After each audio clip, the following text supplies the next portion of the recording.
బెంగాల్కి సంబంధించి వివిధ సంస్థల సర్వేల్లో మెజారిటీ సర్వేలు బీజేపీ అధికారం కోసం తృణమూలు గద్దె దిగుతుందని చెప్తున్నారు. అందులో ప్రధానమైనటువంటిది వచ్చేటప్పటికి మ్యాట్రిజ్ వాళ్ళు 125 నుంచి 140తో తృణమూలు పరిమితం అయితే బీజేపీ 146 నుంచి 161 వస్తుందని అంచనా వేస్తే పీమార్క్ వాళ్ళు 152 నుంచి 175తో బీజేపీ అధికారంలోకి వస్తుందని 118 నుంచి 138కి తృణమూలు పరిమితం అవుతుందని అంచనా వేస్తే axis my India neck to neck పెట్టింది 138 నుంచి 158 బీజేపీ, 135 నుంచి 155 ఇటు తృణమూలకి అంచనా వేసింది. అంటే నెక్ టు నెక్.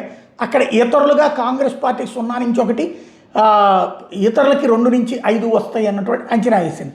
దాదాపుగా బెంగాల్లో మెజారిటీ సర్వేలు ప్రభుత్వం మారుతుంది అన్నటువంటి లెక్కను ఇస్తున్నాయి. అదే సందర్భంలో నెక్ టు నెక్ కాంపిటీషన్ అన్నటువంటి సర్వేలు కూడా ఈ సర్వేలో తేలుతున్నటువంటి అంశం.